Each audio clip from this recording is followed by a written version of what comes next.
Jai Mahamaya Ki Jai. In our last discourse, we heard about King Harishchandra wanting a son and being granted one from Varuna, but at a very high price.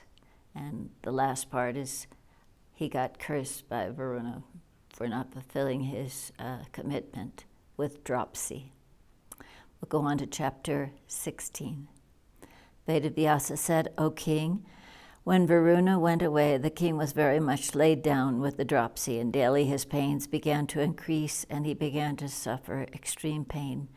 O king, the prince, on the other hand, heard in the forest of the illness of his father, and filled with affection wanted to go to his father. A year had passed away, and the prince desired very much to go to see his father. Knowing this, Indra came there. He came instantly in the form of a Brahmin, and with favorable arguments desisted the prince, who was about to go to his father. Indra said, O prince, it seems you are very silly. You are not knowing of the difficult state policies. Therefore, it is that you are ready to go out of sheer ignorance to your father. O fortunate one, if you go there, your father will get his sacrifice where a human victim is to be offered, performed by the Vedic Brahmins, and your flesh will be offered as oblation to the blazing fire, O child. The souls of all sons, wives, wealth, and jewels, after all, are dear. Therefore, though you are a dear son, like his soul, yet he will certainly have you killed, and get homas offered to free himself from this bad disease. O prince, you ought not to go home now. Rather, when your father dies, you would certainly go there and inherit your kingdom. O king, thus hindered by Indra, the prince remained in the forest for 1 year more. But when the prince again heard of the severe illness of his father, he wanted again to go to his father, resolved to court the death of his own self. Indra also came there in the form of a Brahmin, and with reasonable words repeatedly advised him about not going there. Here, on the other hand, the king Harishchandra became very much distressed and troubled by the disease, and asked his family priest VII, Devi, O Brahmana, what is the sure remedy for the cure of this disease? VII, the Brahmin son, said, O king, purchase one son by giving his value, then perform the sacrifice with that purchased son, and you will be free from the curse. O king, the Brahmins versed in the Vedas say that there are 10 kinds, of whom the son purchased by paying its proper value is one of them. So buy one son. There will be very probably a Brahmin within your kingdom who might sell out of avarice his son. In that case, Varuna Deva will be certainly pleased and grant your happiness. Hearing these words, the high-souled Vasista, the king became glad and ordered his ministers to look after such a man. There lived in the king's dominion one Brahmin named Ajigartha, very poor. He had 3 sons. The minister spoke to him to purchase his son. I will give you 100 cows. Give one son of yours for the sacrifice. You have 3 sons named respectively Suna Pucha, Suna Shepa, and Suno Angula. Give me out of them one son, and I will give you 100 cows at his value. Ajigartha was very much distressed for want of food, so when he heard the proposal, he expressed his desire to sell his son. He thought that the eldest son was the rightful person to perform his funeral rites and offered pinda, and he therefore did not spare him. The younger son, too, he did not spare, as he considered that his own. At last he sold the second son for the price of 100 cows. The king brought him and made him the victim for the sacrifice. When that boy was fastened to the sacrificial post, he began to tremble, and very much distressed with sorrow began to cry. Seeing this, the Munis cried out in a very pitiful state. When the king gave permission for the immolation of the boy, the slaughterer did not take weapon to slaughter him. He told that he could never be able to kill the boy since he was crying in this very pitiful tone. When he thus withdrew himself from the work, the king then asked his counselors, "O Devas, what ought to be done now?" Sumashipa then began to cry in a very pitiful voice. The people present there began to discuss, and there arose a great noise in the affair. Then Ajigartha stood up in the midst of the assembly and spoke, "O king, be patient. I will fulfill your desire. I am desirous of wealth, and if you give me double the amount, I will slay immediately the victim, and you can complete early your sacrifice, O king."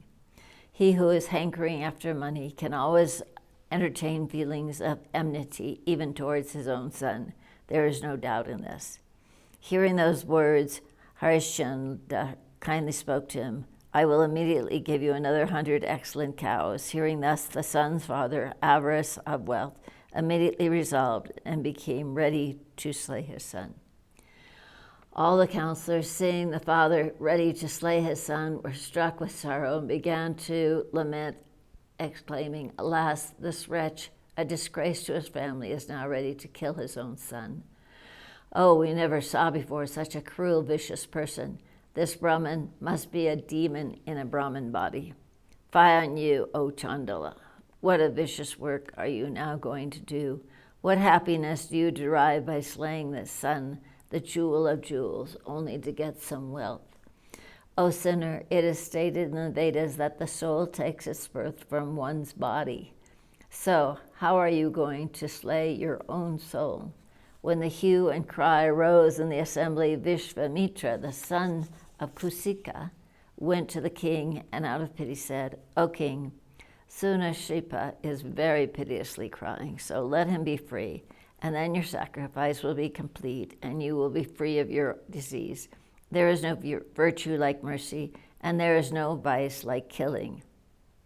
What is written about killing animals in the sacrifices only means for the person inclined to sensual objects and to give them a stimulus in that direction. O king, he who wants his own welfare and who wants to preserve his own body ought not to cut another's bodies.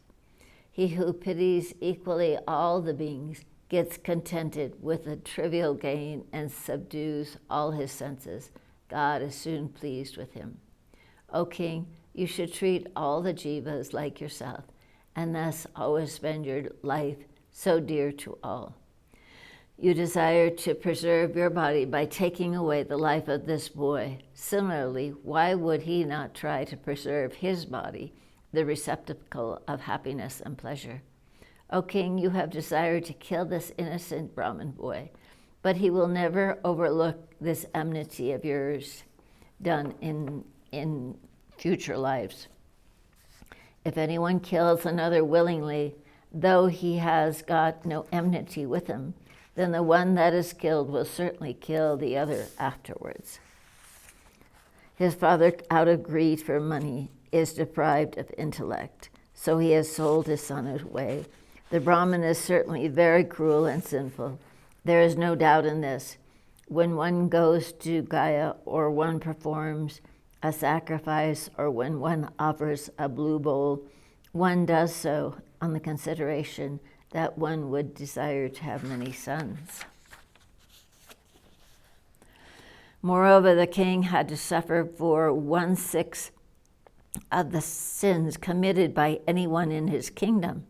There is no doubt in this. Therefore, the king ought certainly to prohibit any man when he wants to do a sinful act. Why then did you not prevent this man